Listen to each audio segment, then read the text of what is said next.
was not hot enough to split them. At the time, I don't think I realized how literally Ballas may have been speaking here. But finally, more than a year later, I decided to play the quest again, and I'd like to share some interesting insights regarding this and more.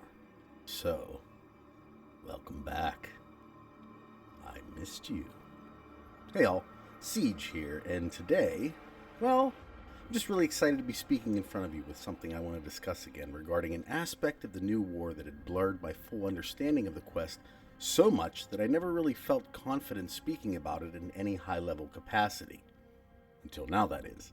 The greatest mystery in all of Warframe, and to me the most interesting, remains the Tenno themselves, etheric children with cosmic abilities who have had aspects of their backstory slowly dripped out over many years, in such an interesting and surprisingly consistent manner that it made for one of, if not the most compelling facet of the overarching Warframe narrative, and because of the exceptionally vague manner by which it's typically conveyed, this mystery is still not fully unraveled.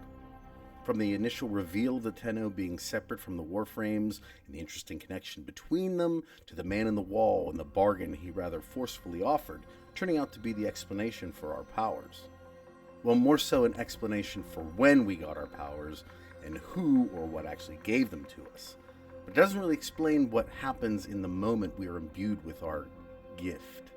And whereas I think most who understand the lore know that the Tenno exist as a multi-dimensional entity, the specifics of this are still a little blurry. In fact, it was this singular problem that kept me from ever expounding on the quest because I just didn't feel like I understood well enough to then try to explain it to others with any type of convincing, research-backed interpretation. Bear in mind, I do feel like my current position is still up for debate, but after completing this impromptu replay of the quest, it was the quote presented at the beginning of the video that made things click for me. Something I had originally played off as Ballas randomly cursing the Tenno for eluding his efforts to claim complete control of the system, where he reveals to Air just how little power they actually do have if even one Tenno, much less many, aren't under some form of their control. You see some great triumph here? That this dullard herd worships me, wailing freedom from their rotten gobs, when the truth is, they all thirst for that piss-warm comfort of being told what to think. They wanted to kneel. But not them. Because if they aren't under control, it's only a matter of time before everyone else isn't either. Given that he originally orchestrated our demise, or at least what he felt would keep us from interfering with him in any capacity after the fact, I assume he had a pretty good idea of where we were sent, and further, had an expectation of what would, or at least by his calculations, should have happened to us. And after finally understanding Eternalism and how it affects the Warframe universe, I believe he was assuming the Tenno would quite literally split apart, in a kind of reverse of the scene we see the moment we presumably receive the gift. I wanted to share some of the perceptions of the Tenno that I haven't really seen anywhere else, and how we are able to do what we do. First, I think it's important to understand certain concepts that are presented in the new war that are essentially a new set of ground rules for the Tenno.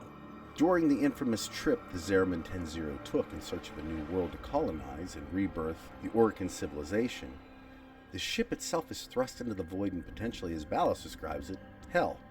In reality, this hell is actually more akin to the backrooms of dimensional space, a world between worlds. And the way this is utilized lends credence to the many worlds theory being present in the Warframe universe. Now, keep in mind the concept of Eternalism presented isn't a carbon copy of many worlds, as it expounds upon it further in a number of ways, but essentially the idea that the reality we occupy in-game is only one of many that exist is absolutely represented. I think this is potentially further evidenced by the choices we are asked to make during the different major quests.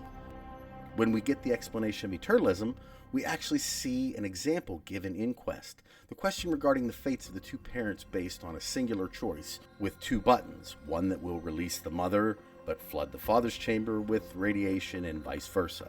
And we come to find the answer is revealed to be both will live and both will die, given the properties of Eternalism. In many worlds, a thought experiment that is most closely tied to the theory is that of Schrödinger's cat, where in Schrodinger's imaginary experiment, a cat is placed in a theoretical box with a radioactive substance. When said substance decays, it triggers a method by which some poison or harmful gas is released that kills the cat. Sound familiar? Now, the decay of the radioactive substance is governed by the laws of quantum mechanics. This means that the atom starts in a combined state of it's going to decay and it's not going to decay, and thus the whole system stays as a combination of the two possibilities. Which reality we end up with depends on which reality we observe. Without observation, the cat ends up both dead and alive in perpetuity, as there's no definitive way to tell what happened without some form of measurement. I realize it's a bit much to understand, but I'm going to leave a link in the description to a video that allowed my layman understanding of quantum physics to grasp this concept pretty easily. Rest assured, it's not really necessary to understand the complexities of the many worlds theory to understand what happened to the Tenno during the quest, but it being referenced I think speaks as much to the concept of superpositions as it does to multiple dimensions as a focal point. After all, the Schrödinger thought experiment is widely used as a tool to introduce people to the concept of superpositions, and that is what I feel to be the crucial aspect of the new war that finally explains the Tenno's power and immortality. Superpositions. Because that's what the Tenno pretty much are, a quantum entity, able to exist in a multitude of states seemingly simultaneously, at least in certain situations, or they are unwittingly the phenomenon within reality being specifically observed and potentially influenced by another presence. Many will know this as the observer's paradox. In most research, the observer's paradox is the idea that observed data may exist in a state purely because of the observation itself, and that without this, a system or systems may tend to exist in a completely different manner altogether. Think of walking in on a coworker and watching them work. Would they behave the same way without your consistent supervision? Probably not, and this is a conundrum researchers have long dealt with, wondering if measurements made within the natural world are actually being influenced by we the observers, because even if it were true in the smallest amount, it would potentially throw the whole of our understanding of, well, everything into flux. However, as it pertains to Warframe, what if the Tenno are not the observer, rather the observed? The moment we take the hand offered by the man in the wall, we can see different iterations of our Tenno in what appears to be multiple dimensions, falling unconscious or, more likely, dying in their own realities.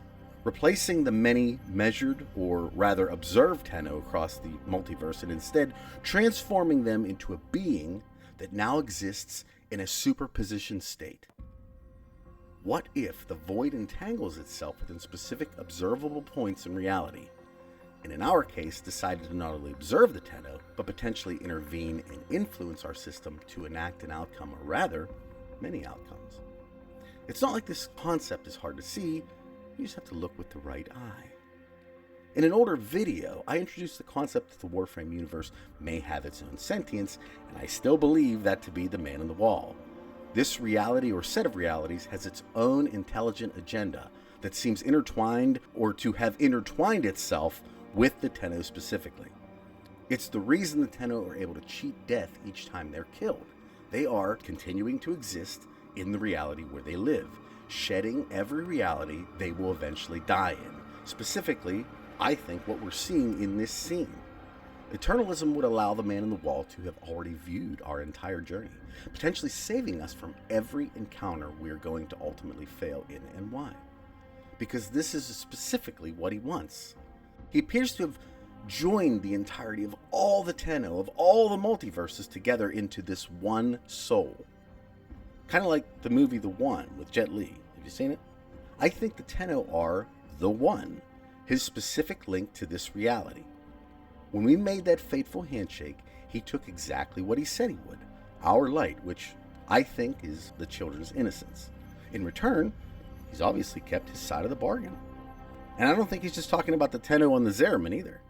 When he says all of them, I think he means, literally, all of them. Everyone, at least in the soul system and maybe further. The offering of the lotus hand speaks to the idea that he clearly knows of the moment the lotus hand was severed. So to think that he also doesn't see the coming plot of Ballas, where this system would have been destroyed in its entirety, may not have lined up with what he had envisioned. I believe this is why we see the man on the wall at the end of the quest appear as he does. A large stone wall with the likeness of Da Vinci's Vitruvian Man, complete with severed finger, and finally the cherry on top being literally our doppelganger sitting on top of this monolith in the typical mischievous manner we've all come to expect from him. Now, I think it's pretty customary and intentional that the man on the wall is portrayed as a malevolent being going back to his initial introduction, but after this quest, I'm personally not really sure anymore.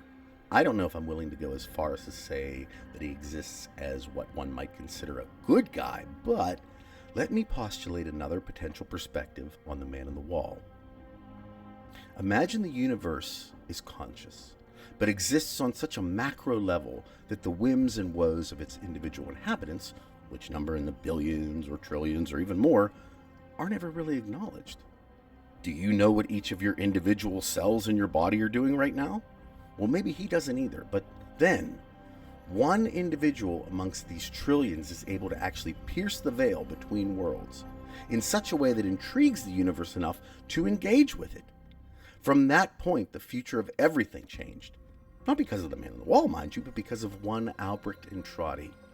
And given that we know it's the man on the wall's finger as the catalyst for the ability to harness the void and usher in an entirely different way of life for their people, this could also be the moment that changes existence on a cosmic scale, not only for the Orcan, but for everyone and everything, including the entity representing the void. This moment will eventually lead to Ballas destroying the system and assuming a form of godhood himself. This was his intention, after all. The Sol system and more would become another hell. So if you aren't on board with the idea of the man being a good guy, consider the possibility that two hells is one hell too many, and he just can't have that. So, now it knows what happens next. Imagine it decides to imbue an avatar with its abilities in order to counter the coming threat. After all, without the Tenno, the system would have been lost a long time ago, and in the end, we, by the power given by him, of course, do save all of them. Now, why were the Tenno chosen to do this above all else? I think it's because of said innocence I mentioned earlier. Their light. These children were not yet indoctrinated into the ideals of the Orcan, and given what we learned during the Angels of the Zariman quest, this ship and its crew were supposed to represent something more than what they were leaving.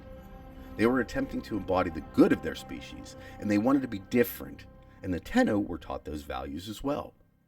And whereas the parents ended up failing miserably in the end, the children did not. And this is important because the children continue to exhibit their own free will. They are not controlled by anyone up to this point, even the man on the wall himself. Manipulated and influenced, absolutely, but they make their own choices in the end, and it would be imperative for a god of sorts to choose a representative that wouldn't just become another problem, even if it meant elimination of the current problem at hand, that being Ballas and his ascension to the Narmer personality.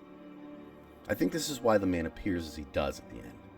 The Vitruvian Man is largely famous for its distinction in aligning art, science, classicism, and naturalism, says Martin Kemp, author of 2003's Leonardo da Vinci, and in that would be a perfect vessel for trying to convey not only the concept of the universe symbolically, but also the nature by which both he and we, under this understanding, exist as beings in a state of perpetual superposition, never truly present in one dimension entirely, thus allowing for these amazing abilities the children are gifted with. Who better but innocent children to bestow this type of power to? Whereas it can be argued that they may be influenced by bad actors and charlatans in the future, they themselves are pure. I think it's possible that's why he shows himself at the end, when the entirety of the universe is sitting in the balance, portal to Tau wide open, in the wake of the death of the sun, and with it the entirety of the system. Here's a thought. Who closed the portal and essentially saved the system? Who ended everything that was going on in that moment? Was it the Lotus? Or was it him? Can we say definitively? And I mean, come on. Look, he's given us a big smile, Our little doppelganger's obviously enjoying him or herself, depending on your Tenno. It's largely accepted, although not completely confirmed as a fact, that the words he speaks at the end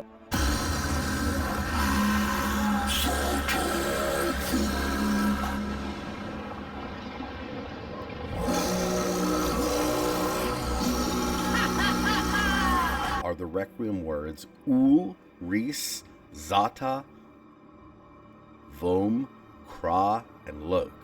And there are some who believe these Requiems are a kind of poem that documents the quest itself overall. Although I have to admit there are many ways these phrases can be interpreted, and I'm not even sure that's what I'm hearing. I'd actually argue that Ris and Ul should be flipped in the interpretation based on what I've heard, but for now, we'll work with what the community's landed on, and should better info arise in the future, I'll make a vid talking about it in detail. Keep in mind an ARG launched around the same time that had the acronym ORXVKL within it, and that lines up perfectly with this particular interpretation. That being said, I know this might be a stretch to consider, but maybe he's not smiling at us menacingly, rather he's appreciative? Proud even? Again, not saying he's a good guy, but maybe we carried out his plan to perfection, potentially ridding him of a substantial problem. If the Lotus is considered the mother of the Tenno, would not the man in the wall undoubtedly be considered their father in the same context?